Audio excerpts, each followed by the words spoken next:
Ladies and gentlemen, welcome. Welcome for this second day of the International Conference from Educate BE. A very warm welcome to the people here in the room and also to the people online again. And if you want to follow, again, like yesterday, if you want to follow in English, then you can follow in English. If you want to follow in French, you can follow in French. And some presentations will be in English, some in French, but there is simultaneous translations. For the people here in the room, you have the headsets. For the people online, there is a button where you can change between the two. And already a very nice thank you for the translators, because they're always doing a hard job behind the screens, trying to translate everything simultaneously. So that's already one thing. That's already what I wanted to say about presentation, about thanking them. Today, well, maybe just having kind of a short, kind of refreshing. What did we do yesterday? Yesterday, we started with a presentation and a panel discussion where we discussed a lot about the need to have transformational education. A different type of education is needed in order to tackle this global challenge of climate change and education. And then we went into the afternoon, further in the afternoon, where we had kind of a discussion about how to make educators climate change agents, and what do they need in order to get support? How can we support them? That's what we did yesterday. Today, we will delve more into this challenge of climate change and education. We will talk about green schools, how can kind of also not only, but the physical infrastructure, how can we help that having also an impact on education, on green innovation. We will talk about social ecological resilience. That's more about climate justice. And then we will have a couple of young people, 6 of them here, on their role, because it's also about them. Education is also about them, about the future. And that will be the 3 sessions we will have for today. Now, like yesterday, we have been using the Mentimeter. Again, like yesterday, I would like you also to use this in order to have like a couple of things that will show up in terms of questions. And I would like you to use the Mentimeter, menti.com, 52 27 0089. 52 27 0089. So that's something about like yesterday. And maybe you can share, for the people here in the room, maybe share with your colleague next to you what would be your insights that you would like to share on the Mentimeter. So just I'll give you 1 or 2 minutes to do that together with the colleague next to you. And if you have a bit of distance, yes, I see already people getting closer to one another. Short discussion like, what is the insight that you have from yesterday? If you were not there yesterday, then listen carefully to the person right to you. So kind of 1 or 2 minutes very briefly, so that people online can take time also to have what is your insight?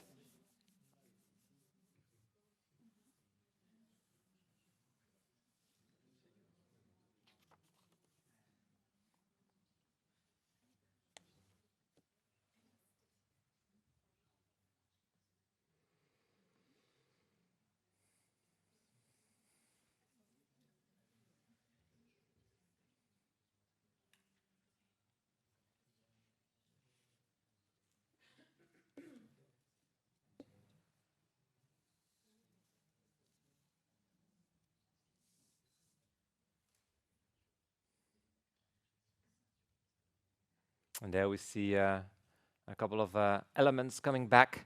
Disruption, motivating, big change needed. Yes, big change needed. Other things, climate change, action and knowledge, creativity, empowerment, learners at the center. How do we bring learners at the center when we talk about climate change? fresh outside the classroom. Going outside the classroom is something that came back a lot yesterday. Well, a couple of those elements, interconnection, support. Well, these are a couple of things that that we see coming back. Great. Now, with that, I think it's time to move to our program of today, to the presentations of today. And the first presentation we have today is about eco-friendly and climate-resilient education programming, Greenovations from Enable's portfolio. I would like to ask Claude Croiset to come at front here. Warm applause for Claude from Enable. He is busy with climate change, but yeah, what about green schools, Claude? Good question. So, welcome to this special session on Greenovations, I like this word, in the field of education. Since the very first education programs managed by Enable 20 years ago, environmental issues were addressed in different ways. I remember, for instance, the wide school construction programs in Cambodia, where eco-design was used to build schools for the Ministry of Education from 2004 to 2010. And that design was directly influenced by the child-friendly schools concept, aiming at improving the comfort of users without additional energy supply. In this approach, the conception of and the setting of the classroom should take into account all specific pedagogical needs of the kids and students. Ever since, the view of Enable was to address environmental and later climate issues, both in terms of schools and training centers construction, the hardware, but also in terms of school programs, curricula, and teachers training, the software. Our vision is also supporting the concept of whole school approach, which is our ideal, aiming at promoting interactions of all actors involved in the education sector to ensure a successful and qualitative education for all children. The school is conceived to be efficient, accountable, inclusive, stimulating, safe, and eco-friendly. Innovation, both in the design and in the techniques and materials used, and valorization of local materials and techniques are Enable's guiding principles. Through this session, you will discover a showcase of inspiring practices of our Enable's portfolio, making schools more eco-friendly and better adapted to climate change, both in terms of infrastructure and learning concepts. These inspiring practices are coming from Palestine, Uganda, Burundi, DR Congo, and Belgium. So, Ruben, I give you the floor to introduce our guests from abroad. Thank you very much, Claude. So thank you very much. We will have, as you say, 5 short presentations where you kind of bring together the hardware and the software of schools, of Greenovations, things that you do. That's really the idea. That's what we're going to look at. And in the meantime, as you have discovered again our Mentimeter, I will open one question for you. If you have, during those presentations, those 5 short presentations about those schools in those 5 countries, if you have questions about the green schools, then please put them on the Mentimeter. I will follow the Mentimeter, so we will have an opportunity for those questions to be asked them a little bit later. Now, let's start with the first presentations. Normally I have a couple of people here present. Yes, these are the presenters, and I will start with Alexis Doucet, who is from Palestine, who is busy in Palestine, and he will explain a bit Enable's experience in developing greener climate-responsive school designs. Alexis, how are you doing in Palestine? And are you there? Can you hear us? Yes, I can. Can you hear me as well? Yes? Yes, yes. Okay, yes. so nice to be with you. Go ahead. Palestine. Shall What is the example that you have to show us? What are you? Maybe first introduce sure. yourself a bit. What are you doing? What are you Oh, okay, responsible okay. for? And then you can move Yeah. on. Like, okay, this is what Sure. I have. What we are doing in Palestine in terms of developing greener and climate responsive schools.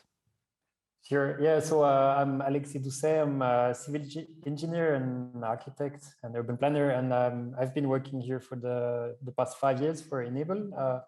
And indeed, we started by school construction, then we went to green school construction, and now we are on green buildings and really further expanding into the topic of climate change. But yes, I'll be presenting both our past experience and what is in the pipeline for the coming 5 years. I suppose you'll introduce the other colleagues before we start the presentation, because it's a joint presentation for the 3 countries. Yes, so that's Alexis from Palestine. Very good. Then we have Karine Guivik from Burundi. Karine, welcome. And you're in Burundi also within this Enable program, and you're much more looking at vocational training techniques to strengthen the skill of the construction sector apprentices. So can you please explain a bit what your role is, Karine? Yes. Good afternoon, everyone. So I'm Karine Guivik. I'm an architect, and I'm working. I'm in charge of the infrastructure for the TVET program here for Enable Burundi. And yes, I will explain Enable experience in Burundi regarding the vocational training techniques employed to strengthen and buttress the skill set of construction sector apprentices. And then I will also detail Enable's application of innovative techniques derived from and inspired by traditional know-how and locally sourced materials here in Burundi. Great. So also kind of bringing. Thank you very much, Karine. And last but not least, Josephine Nalubaya from Uganda, where it's about construction and renovating a number of educational and student accommodations and facilities. Josephine, the floor is yours. Who are you? Just yes, a bit of background. Yes, my name is Josephine Naluvega. I'm also an architect by training, working as an intervention officer under the teacher training education project in Enable. And we'll be sharing a little bit more on the renewable energy interventions. Yes, as part of the climate responsive interventions we've done in Uganda, although we've covered all the other areas like the thermal comfort and the building materials, but I will focus more on the renewable energy part. Thank you. Great, thank you very much. These are the first 3 introductions. There will be 2 more presentations because Claude said that we would have also from Congo and from Belgium, but I will present them a bit later. Now, first, I think Alexis, the floor is yours. You will be starting, I think, if I'm correct.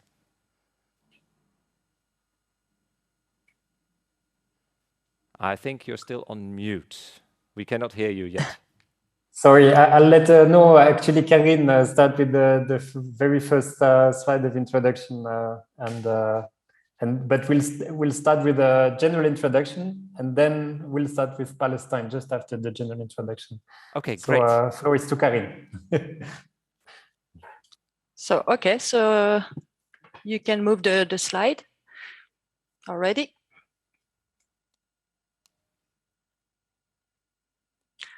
Okay, so again, good afternoon, everyone.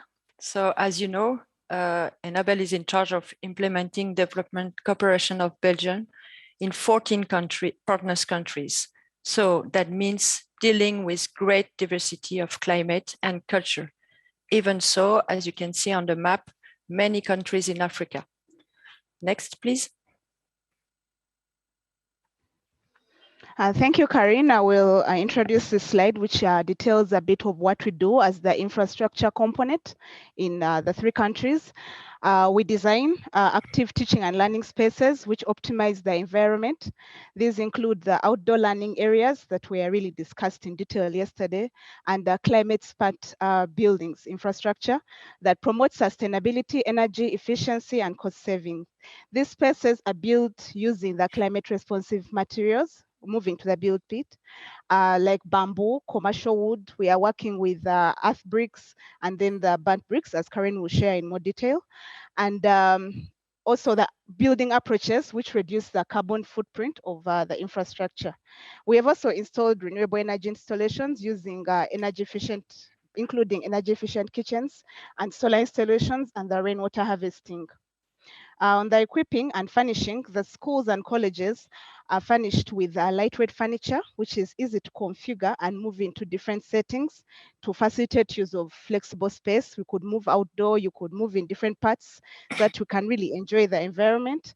And then we are equipping the colleges with educational technologies, installing internet, providing learning software, hardware, computers and iPads. We also have actually in Uganda, in the NTCs, we've introduced a student loan scheme for students to be able to get these iPads and computers so that we can facilitate digitalization and digital learning. Of course, this infrastructure we are putting up has to be maintained. So colleges are being equipped with maintenance equipment to ensure sustainability and good use of the facilities. Training, another activity done by the infrastructure components in all these countries. Karine will share a little bit more on the training of students in Burundi in using modern bricks, that is green building schools, which we've also had in Uganda in the vocational institutions through the supporting life projects. Further, to do with training, all the infrastructure that is provided in these colleges, the users, the students, and the managers of this infrastructure are trained in the safe use and maintenance of all buildings, of all the equipment and every installation that is provided. Then I will share a bit about sharing. Part of our activities as infrastructure include publications, making videos from our experience. For example, in Palestine, they had children participating in making animation videos. We've had the renewable energy videos, and these are disseminated to different platforms, including designers, so that we have knowledge sharing on experience on building with climate responsive design. But still with sharing, we work very closely in every stage in all these particular activities.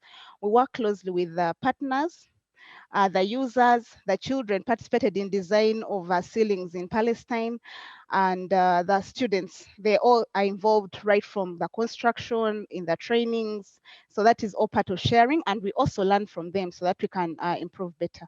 We can move to the next slide, please. So I'll just introduce here a few key principles that we try to follow in the design of sustainable buildings in the 3 countries.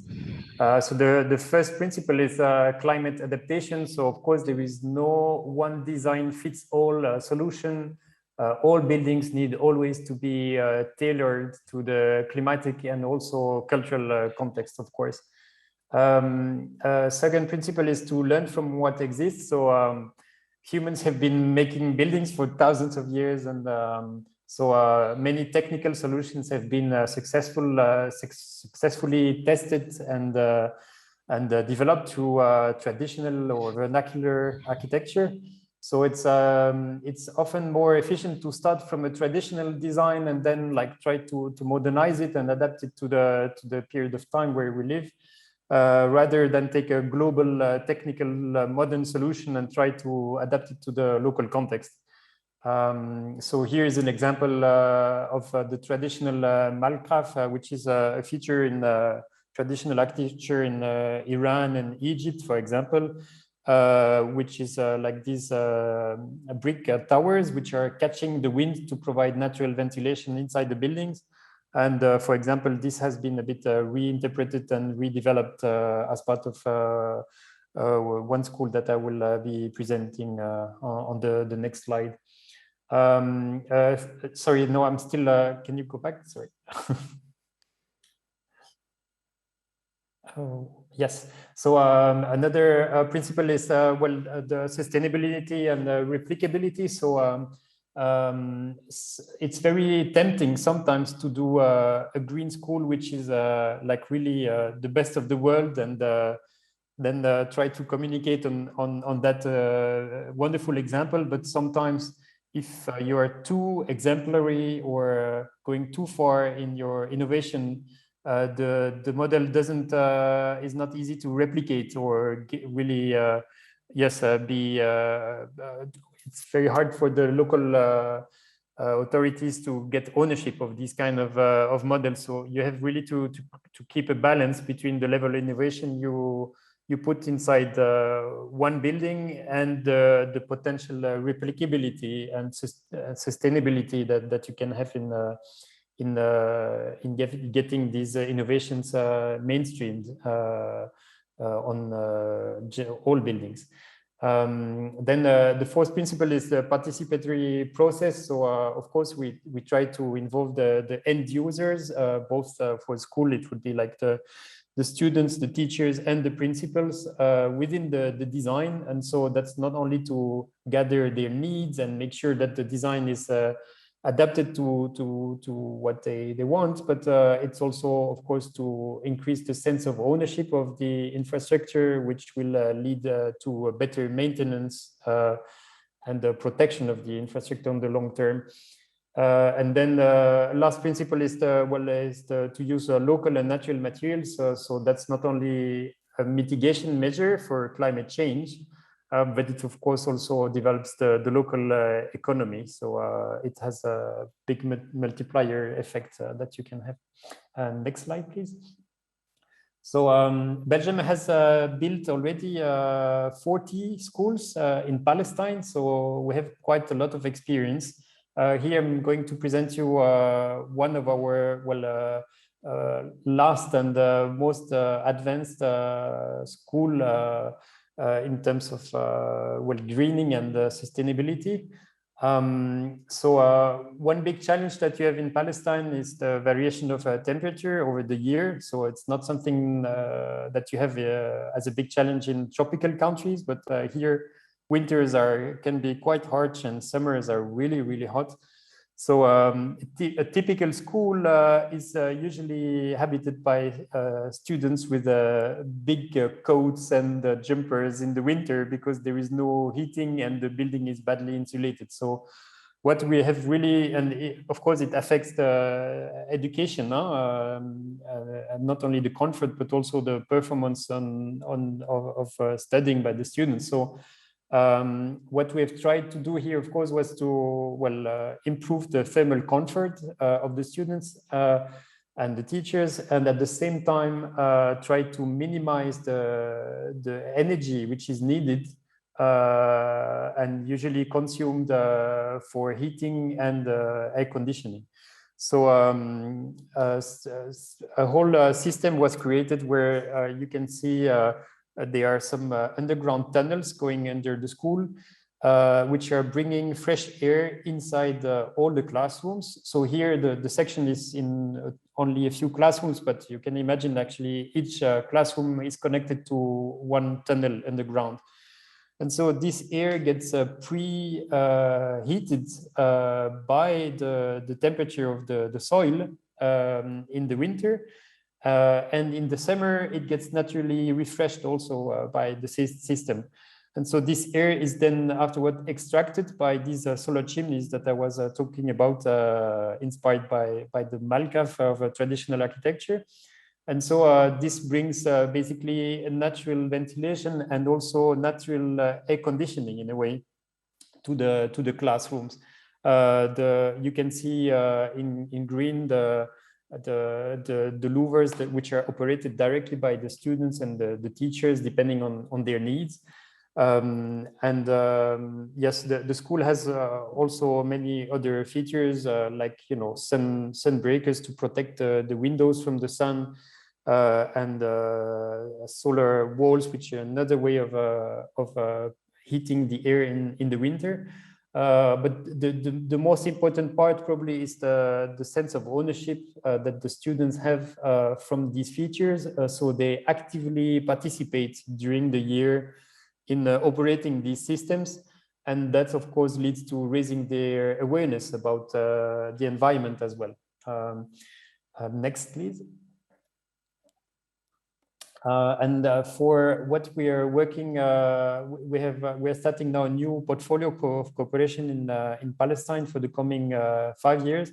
So what is being developed is we are going to go further in building 3 schools which will be up to the passive standard. So the passive standard is well known in Brussels, I think, because Brussels has been extremely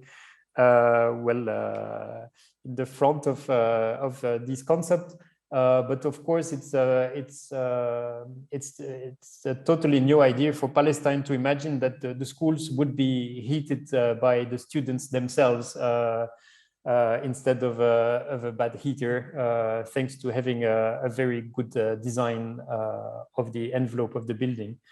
Another thing we are working on is on the certification of the buildings, because environmental certification of the building leads to a lot of awareness raising to many people, and it helps diffuse the different concepts to other stakeholders in the country. We are also working on developing green building guidelines, which will influence very on the long term the building practices in the country. And we'll also work on improving the energy efficiency of existing buildings. So you have, of course, more than 2,000 existing schools in Palestine, which will not be demolished and rebuilt. So you have a lot of work on improving the existing infrastructure. And last but not least, may I ask you, but also for Karine and Josephine, to be a bit shorter, because we have you're taking a lot of time for Palestine, which is great because it's very interesting. But we also would love to hear from Burundi, Uganda, and also the DRC, and of course also Belgium. Sure. Thanks. I am done. Thanks. Thanks very much. So I take the floor. Thank you, Alexis. So the context here in East Africa is that the population growth rate is one of the highest in the world. And this is, of course, the case here in Burundi. So this population explosion puts huge pressure on already overburdened infrastructure and strengthens the capacity and quality of training schools and other institutions of higher learning. So this contributes to an extreme reliance on imported construction materials like cement, for example, which contributes to creating high cost and high carbon footprint buildings. In each of the construction projects that the Enable Develop program supports in Burundi, the choice of building materials is dictated by what is available locally and economically. So clay is an abundant resource in the Great Lakes regions.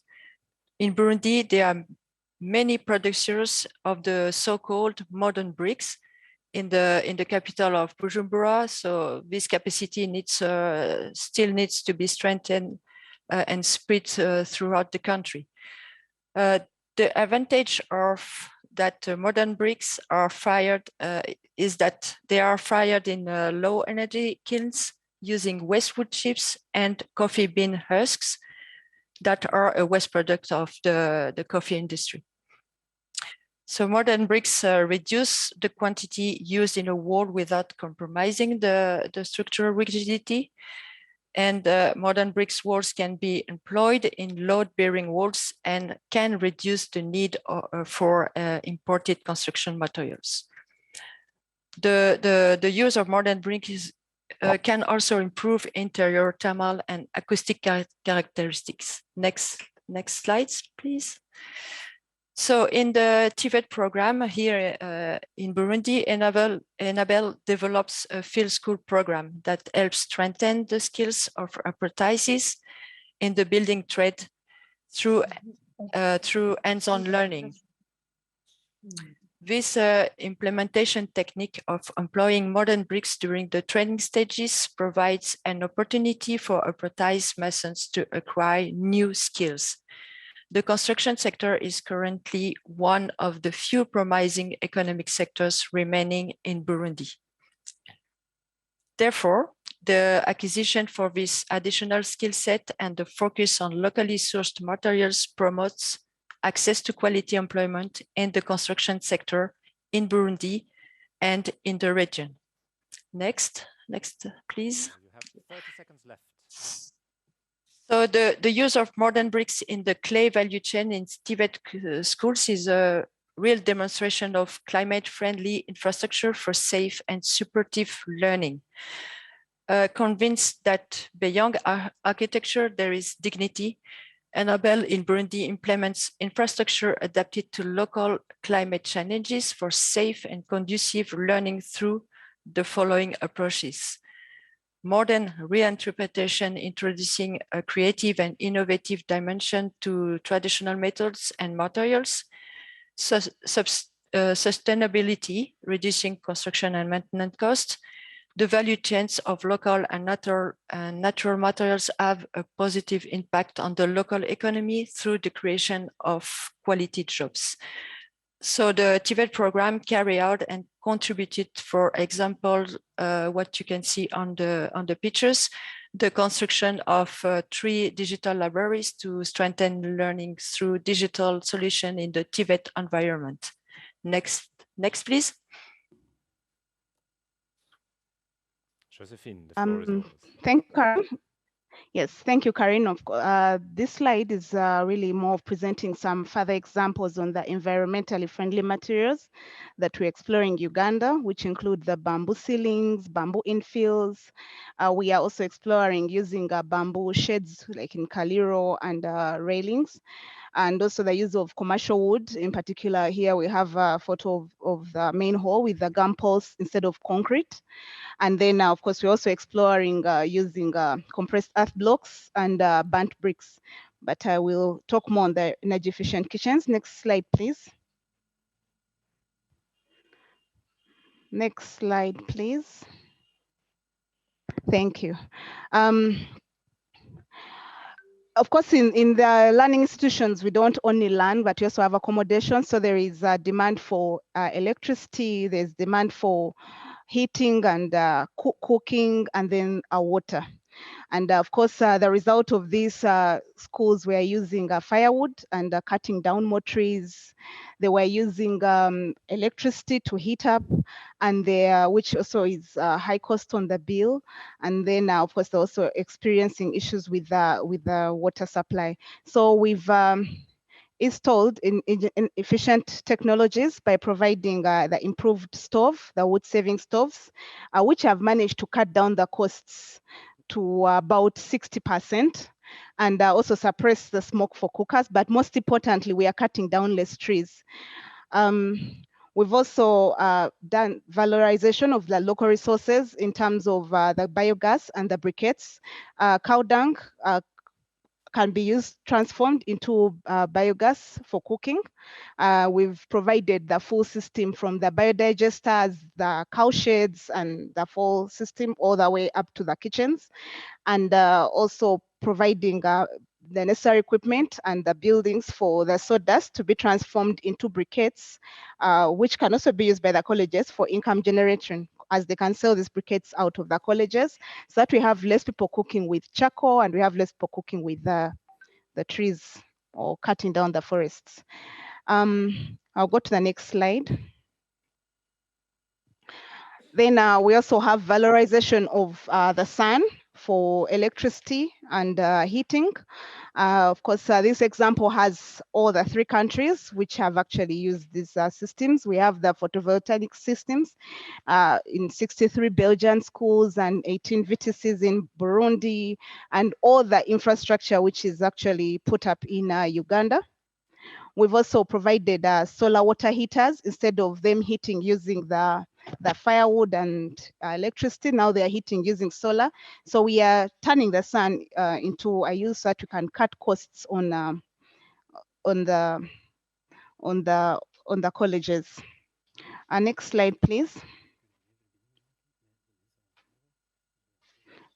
Next slide, please. Yes, and then of course, further to this, using again solar, we are valorizing the sun to provide heat for hot water, yes, I mentioned, and then also to pump water from the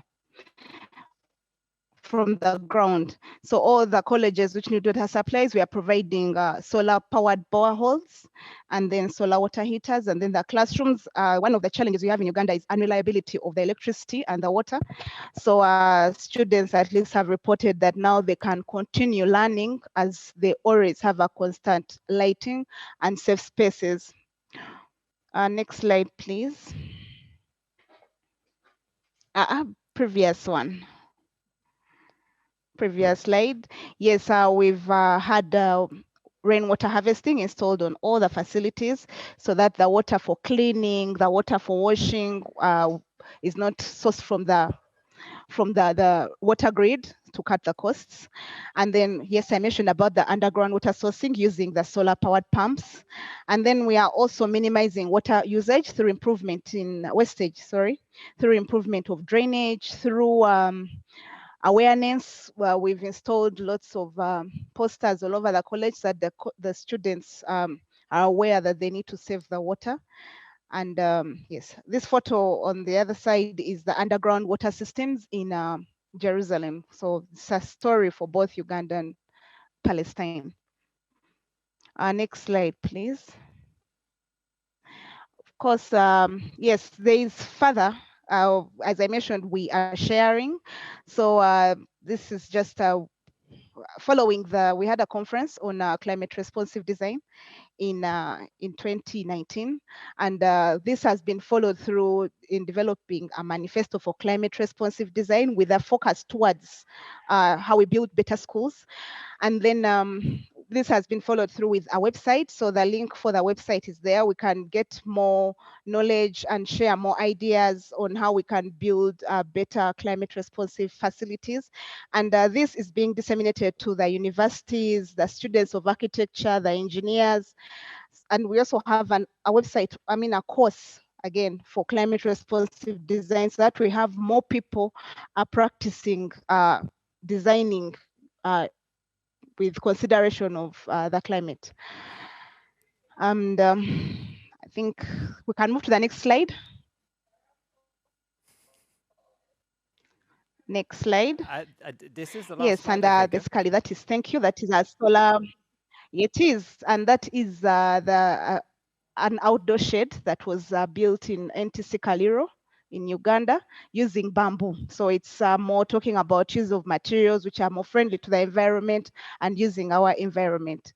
Yeah. Yes. Okay. Well, thank you very much, Alexis, Karine, and Josephine. Thank you very much for this overview of what you do in Palestine, Burundi, and Uganda. Yeah. Obviously, if you want to applaud, that's absolutely very nice. There are a few questions coming in on the Mentimeter. A couple of nice, interesting questions already there, like. If we would do this, how many tons of carbons would we save if all schools around the world were green schools? Like, that's kind of an interesting question. And maybe, because you are engineers and architects there, for Karine, I'm not sure, but at least for Josephine and for Alexis. So I'll give you, like, the next presentation to calculate, to give an indication about that, if you are able to.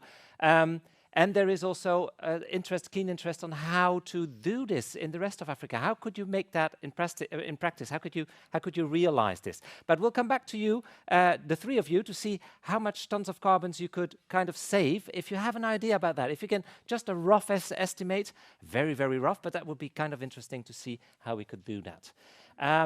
With that, we are moving further. We're kind of already a bit late on the time, so I'm kind of moving on, et je crois que Ilse Roels, qui est ici, vous allez faire la présentation en français, non? Oui, voilà. Donc, je vais vous introduire en français. Denabel aussi. Oui,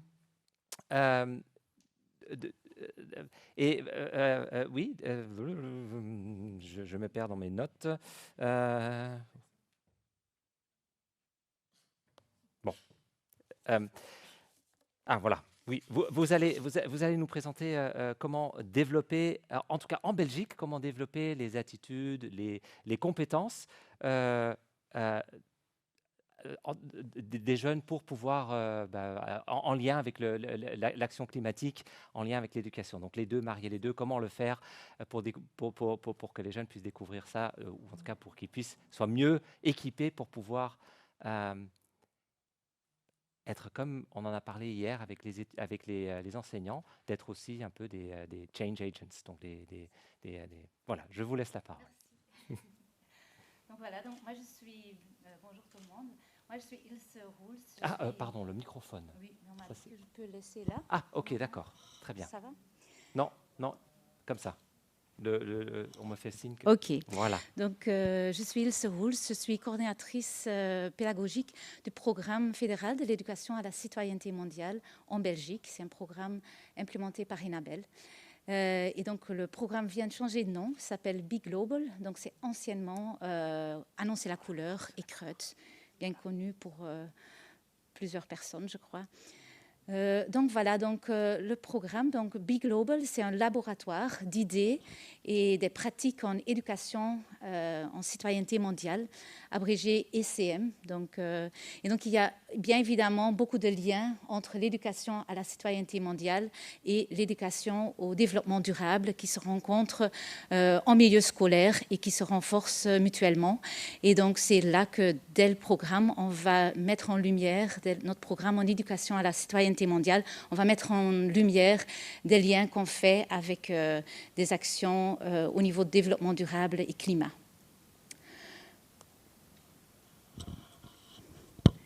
Ok, donc en partant de notre mission et donc on va mettre le lien, on va faire le lien donc en partant aussi de notre travail, ce qu'on fait. Et donc tout d'abord, l'éducation à la citoyenneté mondiale pour nous, c'est développer en fait une conscience globale et donc une pensée critique pour que, dans notre cas, les jeunes, donc ils puissent avoir des pistes pour l'engagement, donc pour s'engager au niveau individuel et collectif. Et donc pour s'engager en fait pour un monde solidaire, un monde durable, un monde inclusif. Et donc par rapport à nos différents axes d'intervention, rapidement, donc par rapport aux formations, donc nos formations pour des profs, des futurs profs et des équipes pédagogiques. Donc nous partons du climat pour comprendre les interdépendances mondiales et aussi le développement d'une pensée critique, et donc qui est très important pour pouvoir agir.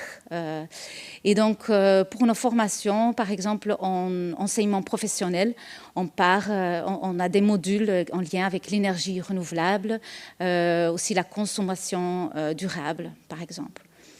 Donc ça, c'est pour les formations. Après, nous avons aussi un outil très intéressant.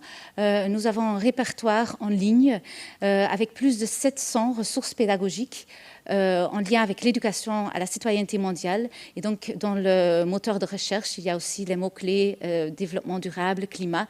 Et donc, il y a pas mal d'outils qui sont téléchargeables. Il y a aussi des vidéos, des jeux vidéo. Et donc, comme j'en ai mis quelques-uns sur l'exemple, par exemple, la fresque du climat, il y a le jeu vidéo Novatera, et puis il y a aussi des dossiers pédagogiques, par exemple, sur l'exploitation minière. Donc ça, c'est...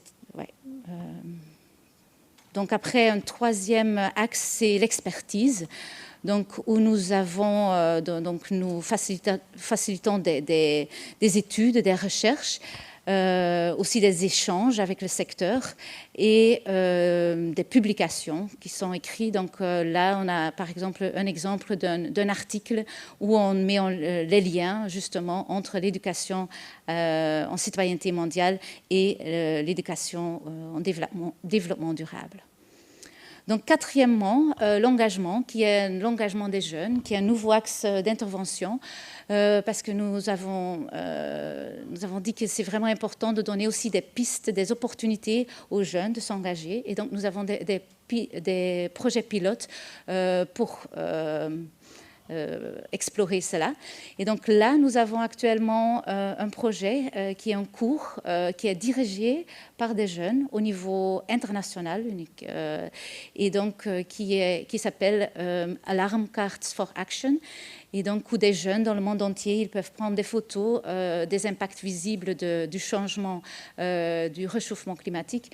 Et donc, ils seront envoyés aux décideurs politiques donc, en préparation de la COP27.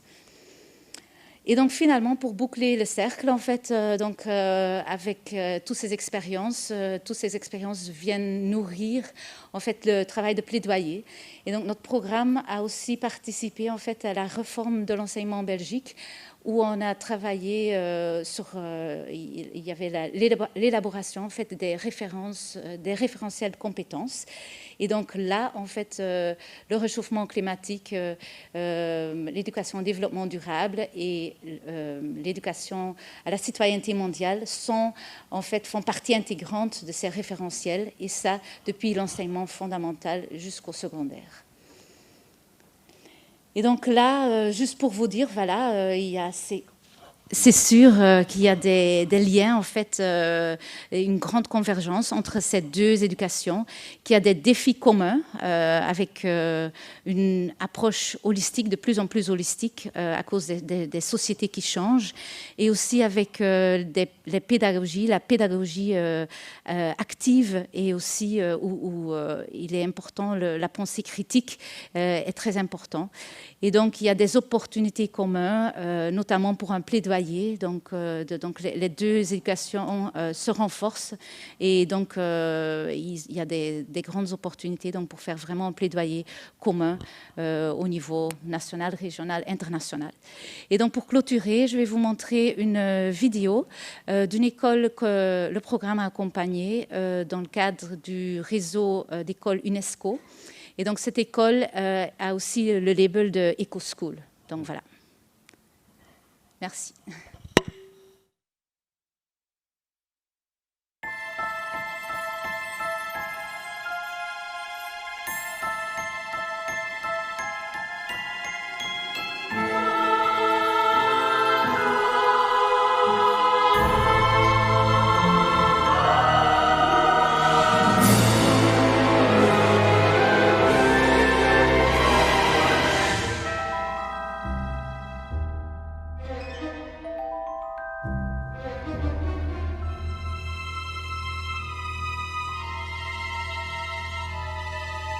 Alors, j'ai pris des petites épuisettes avec.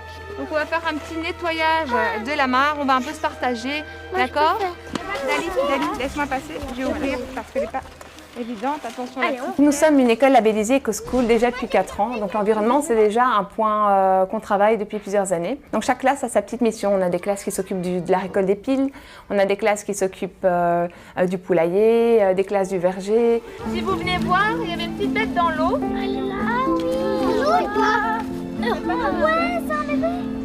Prendre soin de la nature, parce que par exemple les arbres, c'est eux qui nous donnent de l'oxygène. Et sinon les abeilles, elles peuvent pas survivre sans les fleurs.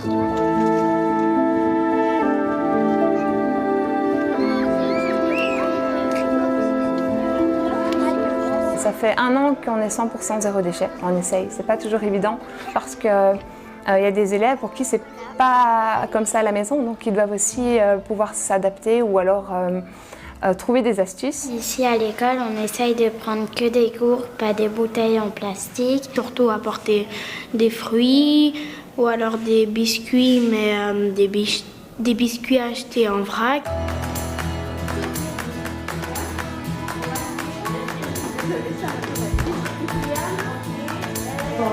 Qu'est-ce qu'on va faire de spécial?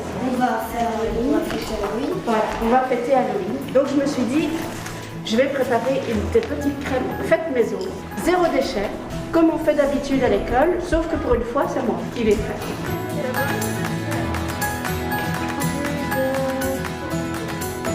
En fait, à la base, on avait commencé avec ça pour sensibiliser les enfants à la planète, au milieu, à la nature.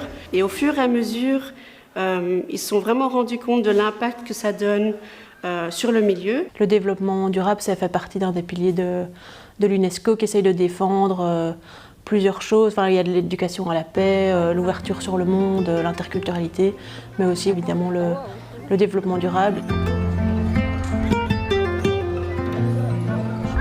Le fait de pouvoir intégrer l'UNESCO, d'être école associée, ça permet aussi d'ouvrir un peu le champ et de voir qu'est-ce qu'on peut faire, nous, dans une école, pour pouvoir changer les choses. On apprend plein de choses, on apprend comment les autres écoles travaillent, on peut s'inspirer de leurs projets, de leurs idées, pour ensuite mettre des choses en place dans notre école.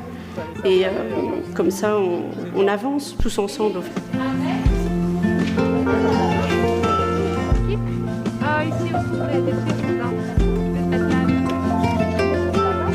Vous stressez pas, je vais couper les moments où il y a des blancs ou des moments où vous vous trompez, que vous vous rectifiez vous-même, d'accord? Alors à mon top, je compte sur vous. On écoute seulement ceux qui ont la parole. Ça va? Top. Bonjour, je m'appelle Estelle, je suis actuellement à l'école Parc Malou Robert Mistrio et nous allons parler de croque local. Qu'est-ce que c'est croque local? C'est une journée où toute l'école amène un fruit de saison qui vient de ce pays ou de leur jardin. Les élèves travaillent pour un projet radio. Donc l'idée, c'est de partager aux autres écoles, faire une espèce de petit podcast pour expliquer les 5 challenges qu'on travaille à l'école chaque année avec des thèmes qui sont liés à l'environnement. On fait le challenge gros pull. C'est quoi gros pull? Gros pull consiste à baisser le chauffage de 1 degré et mettre un gros pull pour l'environnement.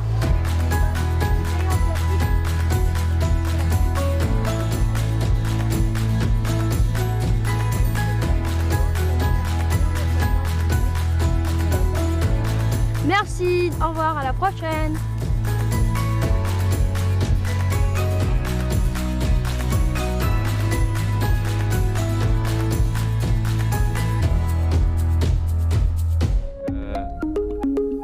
Ce joli film qu'on vient de voir, cette éco-citoyenneté que vous essayez de promouvoir,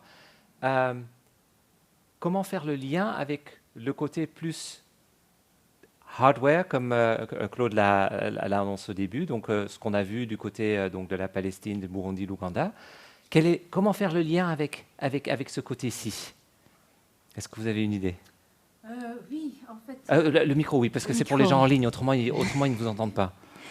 Oui, bien sûr, il y a aussi, par exemple, des équipes, des partenaires qui travaillent aussi sur des bilans énergétiques dans les écoles, qui vont aller voir comment on peut avoir une meilleure efficience au niveau énergétique, qu'est-ce que peuvent faire les élèves, qu'est-ce qui peut être fait aussi au niveau des écoles, des directions, au niveau des infrastructures, mais aussi au niveau de la gestion. Donc voilà. D'accord. Donc il y a aussi ce côté, oui, en fait. La reconception des écoles se fait autant par ce côté-ci, qui est beaucoup plus soft en fait, que par le côté hardware. Mais donc, ce sont surtout des partenaires qui travaillent en éducation et développement durable, qui travaillent aussi sur le label EcoSchool. Mais donc, les deux éducations se rejoignent. Donc, nous, en éducation à la citoyenneté mondiale, on travaille aussi surtout sur l'inclusion, aussi sur justice climatique, et donc tout se rejoint. Donc, on est en partenariat par rapport à tous ces types d'actions. L'approche holistique pour les écoles vertes. Merci beaucoup, Ilse. Merci. Et entre-temps, vous pouvez poser vos questions aussi par le Mentimeter, il est encore là. On avait un petit souci avec le Congo pour qu'il puisse être en ligne, et ils sont en ligne maintenant, apparemment. Donc, on a Texaf Bilembo qui est là avec 4 personnes derrière un ordinateur, derrière un écran. On voit déjà deux des 4 personnes sont visibles. Voilà, oui, il faut vous rapprocher. Voilà. On a Chantal Tombou, on a Alexis Huard, Christine Dessel et Nadine Gueleta, si je ne me trompe pas. Et bonjour, est-ce que vous nous entendez? Oui, on ne vous entend pas encore. Apparemment, vous êtes encore sur muet. Bonjour. Voilà, vous nous entendez? Oui, Bonjour. oui, on vous entend. Chantal, Alain, Christine et Nadine. C'est ça. Voilà. Texaf Vilembo, vous êtes un des partenaires d'Enabel en RDC et vous œuvrez surtout pour la sensibilisation environnementale et culturelle, si je ne m'abuse. Vous aviez préparé un film, il me semble, de quelques minutes. On va lancer par le film. C'est ça? C'est parfait, tout à fait. Ok. Le Congo, si on le regarde sur la carte de l'Afrique, c'est...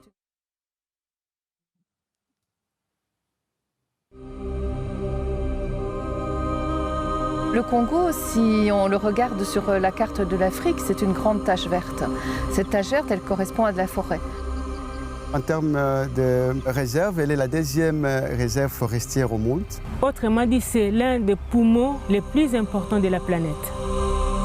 Et elle va être source de vie pour les populations.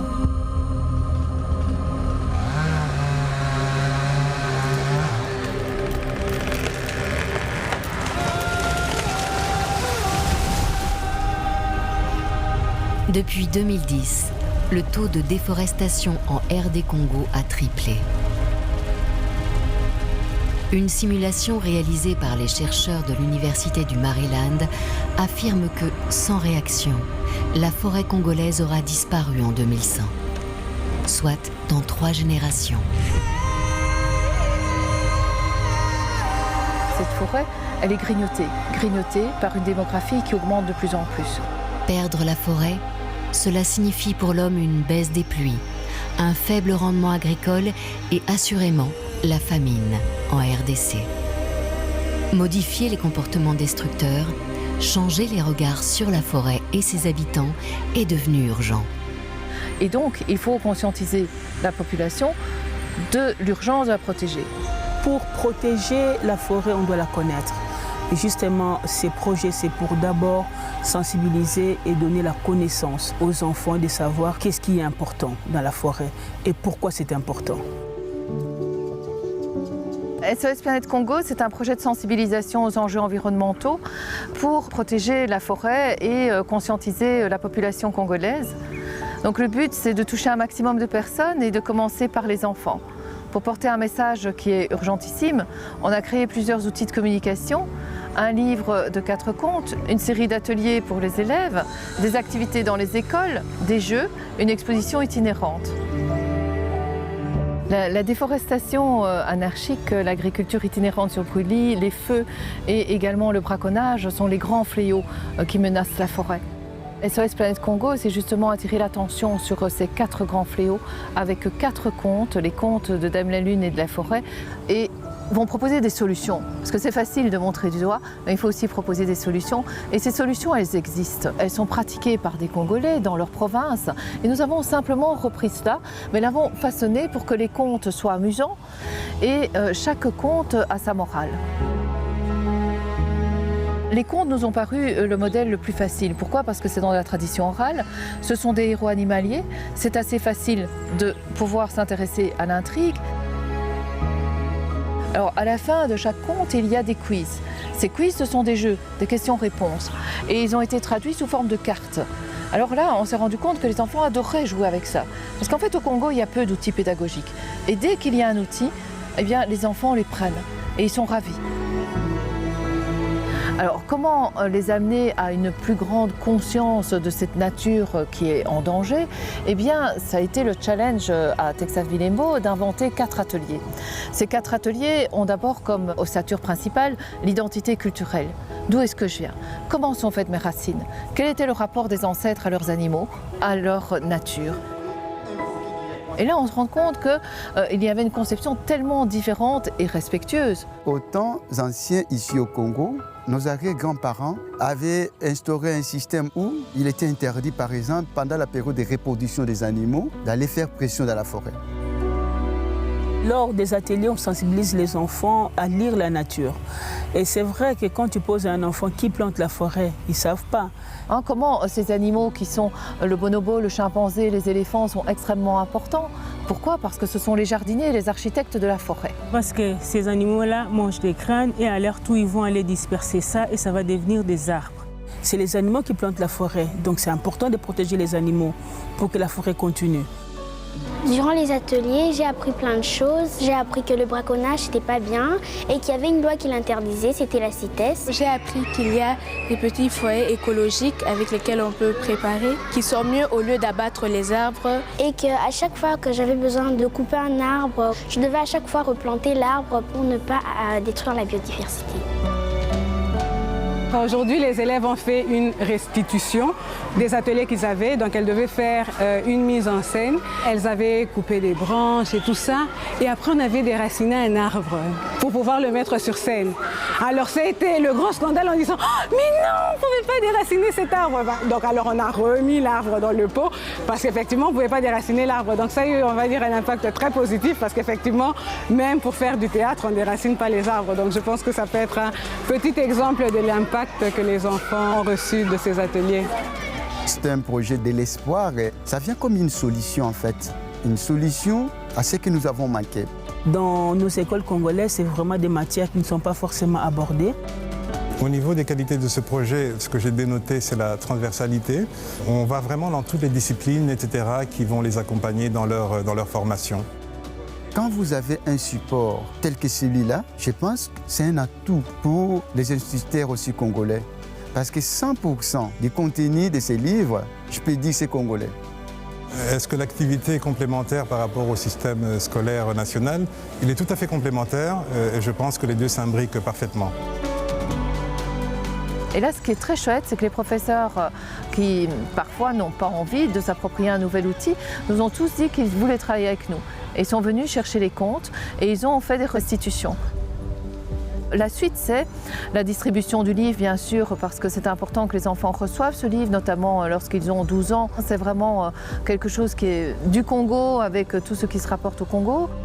Le fait que l'enfant ait maintenant le livre et qu'elle rentre à la maison permet aussi que le livre soit objet d'attention familiale. Le message, c'est ce qui doit passer. C'est la petite flamme que tout le monde va se passer. Les élèves en parlent dans leurs cours, les enfants parlent entre elles, à leurs sœurs des classes supérieures, à leurs sœurs des classes inférieures. Le message est allé très loin. Nous, on croyait que c'est au niveau des écoles. Et les enfants ont répercuté le message même au niveau de la famille. Un parent vient à Bilembo parce que son enfant était venu et que l'enfant lui a expliqué l'enjeu. C'est déjà un bon résultat. Et c'est comme ça que je crois que partout, on va allumer ce feu de la connaissance et de la protection de la forêt qui va se traduire en actions pratiques. Parce que tous nos ateliers de Texas Bilembo, ils s'ancrent dans le pratique. Je pense que c'est important d'investir sur des projets pareils parce que les enfants tout petits apprennent des grandes choses. Ça crée au final toute une ambiance positive autour d'un livre, une implication des parents. Je pense que c'est important effectivement de transmettre ça à les enfants et en plus c'est transmis effectivement par des experts au niveau formation ou des experts qui sont dans le secteur, qui sont confrontés au quotidien aux différentes problématiques issues de l'équilibre de la biodiversité. Et cet outil, il est indispensable de pouvoir l'assurer de manière efficace à grande échelle. Si on voudrait améliorer notre monde ici au Congo, il faudrait plus utiliser des choses écologiques, ne pas tuer les animaux en abus. Que les hommes arrêtent de couper les arbres, parce que les hommes découpent les arbres chaque jour. Ne pas jeter les ordures n'importe où. Quand on cultive, il faudrait après replanter. Je pense qu'ils ne se rendaient pas compte que c'était un pays formidable, avec autant de possibilités, autant de diversité. Et je pense que ça les rend fiers de leur pays. Ça, c'est capital.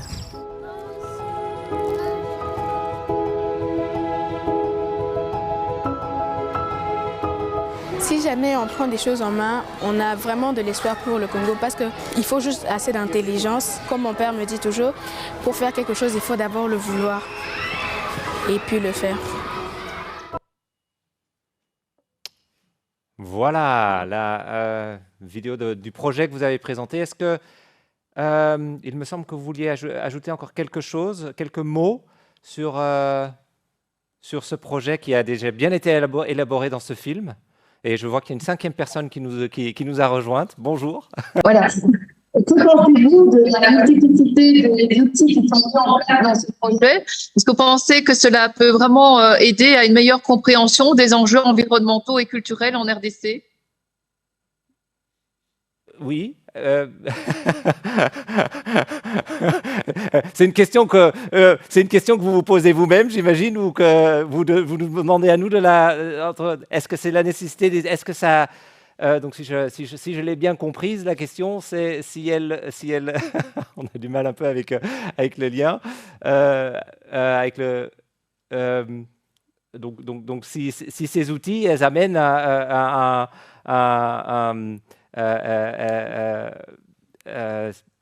non, là j'ai perdu le fil. Un résultat efficace. Donc, voilà, je pense que quand on voit le film, il y a déjà de l'émotion parce qu'on se rend compte de la sincérité des élèves et de l'ouverture que cela leur permet de travailler les 5 sens. Et ensuite, maintenant, il y a un public qui vient de voir ce film. Est-ce que l'approche pédagogique, avec cette transversalité des outils qui sont mis en place, a convaincu le public? Ah, est-ce que ce film a convaincu le public? Voilà. Voilà. Alors, je demande, est-ce que ce film vous a convaincu? Je demande pour les gens dans la salle. Oui, la plupart des gens sont convaincus. Les autres personnes en ligne, je ne peux pas savoir. J'aimerais juste savoir une personne qui voudrait juste réagir là-dessus. Qu'est-ce qui est convaincant dans ce que vous venez de voir? Il y a une ou deux personnes, je vais juste demander quelqu'un. Qui aimerait? Ouh là là, on a un public très... Sauf, voilà. Ne soyez pas timide, nous sommes 100 pour avoir vaincu. J'aurais aimé que ce soit Sophie Waterkane ici. J'aurais aimé que ce soit quelqu'un d'autre qui intervienne. Parce que c'est vrai que je suis vraiment convaincue et que j'ai été voir sur place aussi à Texaville-les-Beaux tout ce qui se fait. Voilà. Et je vais répéter, je crois que Chantal le sait, mais comme pédagogue, je crois que l'approche compte et l'approche qui appelle aussi à l'émotion, qui appelle aux 5 sens, comme dit Chantal, oui. C'est très important pour convaincre ou faire que les enfants, plus que les professeurs aussi, acteurs de changement et qu'il y ait réellement un changement dans la perception du monde qu'on doit protéger. Oui. Et se basant, je trouve que Texaville-les-Beaux est aussi, on l'a vu dans le film, est très intéressant parce qu'il s'appuie sur l'identité culturelle, même différente par province, et sur les valeurs ancestrales présentes au Congo pour réveiller justement cet aspect d'attention au climat. Voilà. D'accord, merci. Donc, oui. Donc l'identité culturelle voilà. Oui. Je vais demander encore une personne ici. Qu'est-ce qui vous a convaincu? En fait, est-ce que je peux parler en anglais ou... Oui, allez-y.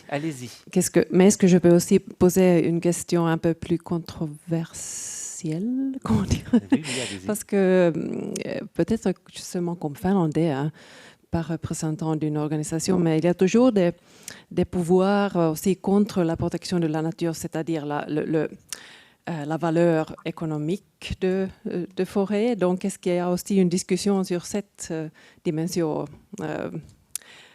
oui. Donc linked to this project? So, voilà. Is there a discussion? Yeah. Donc, de quelle manière est-ce qu'on implique aussi la valeur économique dans le projet? Quel est votre souci dans ce? De quoi avez-vous? Pourquoi vous posez cette question? Yeah, maybe the concern is to give the children also really a macroeconomic perspective of the forest and the values that, politically there will be a debate on, how can we use the forest also for economic gains, and then you have the protection side, and obviously you have the climate change. I mean, it's very complex. Yeah. And I really love the way you talk to the feelings, and I completely support these projects. It's just to put it on another donc level. La question est de savoir comment est-ce que vous... la complexité qui existe, oui, bien sûr, il y a cette historique, il y a un peu cette identité par rapport à la forêt, mais la conserver est bien plus complexe parce qu'il y a aussi un côté économique, macroéconomique, il y a aussi donc d'autres enjeux qui jouent. Comment est-ce que vous sensibilisez les élèves avec ce côté-ci? Eh bien, En RDC, par rapport à l'Amazonie et par rapport à l'Asie du Sud-Est, Sumatra, Bornéo, la déforestation est liée à 90%, 90% par les activités des paysans eux-mêmes. Et donc, en fait, on n'est pas dans un pays ici avec des sociétés multinationales qui exercent une pression terrible sur la forêt. On est plutôt sur des solutions locales à mettre en œuvre avec la population. Et donc, du coup, on va sensibiliser les enfants à des choses concrètes qui leur permettent de sédentariser l'agriculture pour ne pas brûler la forêt. On va apprendre aux élèves à installer des pépinières proches des écoles pour aller reboiser des espaces qui ont été déboisés. Donc, en fait, les élèves sont mis en phase directe avec les aspects qui sont purement économiques liés à la forêt. Donc, je pense que c'est comme ça qu'ils le vivent ici, compte tenu du fait que la RDC est vraiment un pays où ce sont les populations elles-mêmes qui sont en interaction économique avec cette forêt. Et donc, du coup, les élèves vont aborder des filières sur le cacao, le palmier, l'EVA et le café pour apprendre les modèles agricoles sédentarisés qui peuvent se développer à proximité des forêts et qui les sauvegardent. Ces matières font partie des ateliers qui sont proposés aux enfants. D'accord, très bien. C'est clair. Oui, la dame qui vient de poser la question, elle lève son pouce. Juste une question, quel résultat voyez-vous maintenant en ce moment avec ces élèves? Que se passe-t-il dans leur manière de penser, dans leur manière d'agir?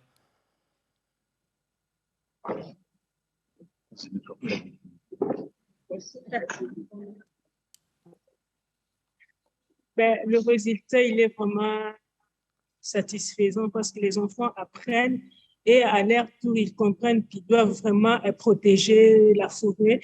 Et on a essayé de mettre beaucoup de choses où les enfants vont peut-être apprendre parce que dans l'environnement, il y aura des métiers faire qui vont devoir, où les enfants vont devoir aussi pratiquer. Par exemple, le boussolier, par exemple, dans la transformation. Donc, plein de choses. Donc, les enfants apprennent pour aussi, à leur tour, qu'ils arrivent aussi à s'orienter un peu par rapport à l'environnement. D'accord, d'accord. Et ces débouchés existent aussi déjà pour ces enfants? Donc, au niveau travail? C'est des enfants de 10 à 12 ans, mais peut-être à la longue. Oui, d'accord, d'accord. Donc ça, c'est encore un travail, voilà, un résultat dont vous verrez un résultat qui sera visible d'ici quelques années. Dernière question, on parle beaucoup ici d'écoles vertes.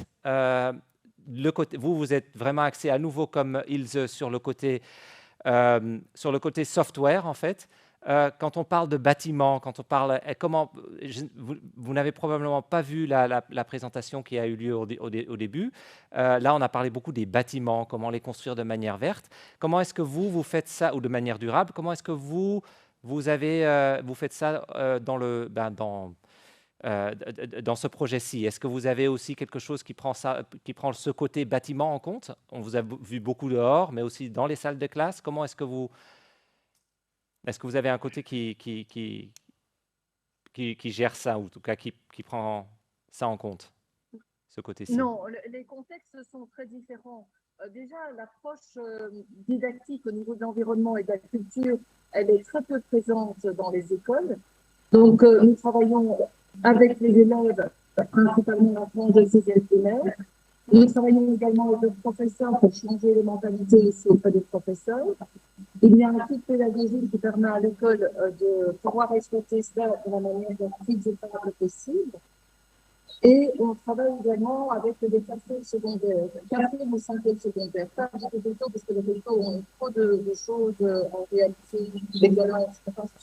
Oui, on a un peu de mal à vous comprendre parce que la connexion est mauvaise, mais le début, je crois, est en fait le résumé, qui est non. Mais bon, bien sûr, il y a encore un peu toute une nuance derrière. Voilà, je vous remercie énormément. Je crois que vous avez toutes les présentations ont été très inspirantes. Donc je vous remercie beaucoup pour votre apport aujourd'hui. Donc on a eu un petit problème de connexion, mais on a réussi.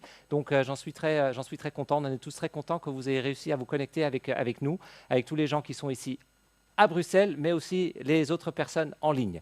Je vous remercie beaucoup, Texaf Bilembo, et Chantal Alain, Christine et Nadina. Voilà, j'allais juste... Oui, merci, très bien. On en est à 2 secondes, 30 secondes de terminer cette séance.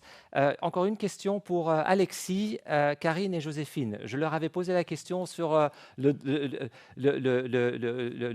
totalité de CO2 qu'on pouvait épargner en ayant des écoles vertes de par le monde. Est-ce qu'ils sont encore ici ? Oui, oui. Ah, est-ce que vous avez pu faire une réflexion très rapide, bien sûr, sur cette question?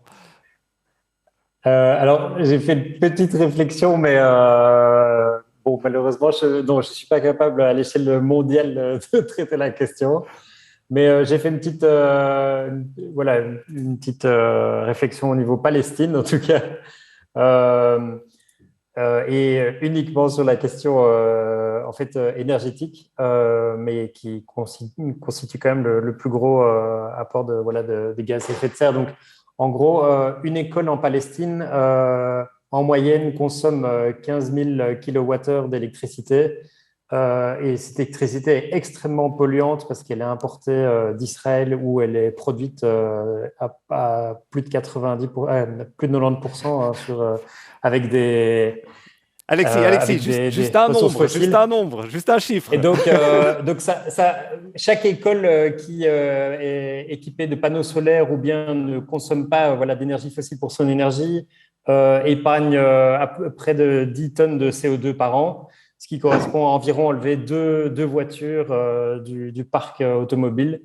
Et donc, avec 2000 écoles en Palestine, ça ferait 20 000 tonnes de CO2 ou 4000 voitures retirées du trafic si on les équipait de panneaux solaires ou on les faisait consommer moins d'énergie avec de l'efficacité énergiétique ou d'autres composants. Merci. Ça donne une petite indication ou en tout cas une première idée de pensée. Merci beaucoup.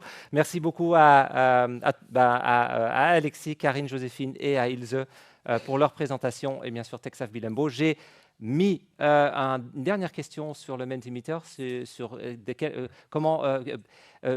l'inspiration que vous avez obtenue de ces 5 présentations, de ces 5 pays. Donc en anglais, parce que je n'ai pas eu la place pour le noter aussi en français. Mais est-ce que cela vous a inspiré ou est-ce que cela vous a plus ou moins inspiré, hein? Donc ça nous donne un peu une idée de l'inspiration que vous avez reçue de ces cas qui ont été présentés. Voilà, on voit les gens qui...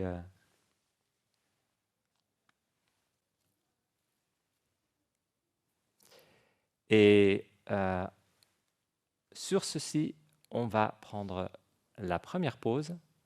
Je pense qu'on va la prendre on va voir, je pense, 5 minutes, au moins 5 minutes, peut-être un tout petit peu plus, mais on va prendre 5 minutes de pause.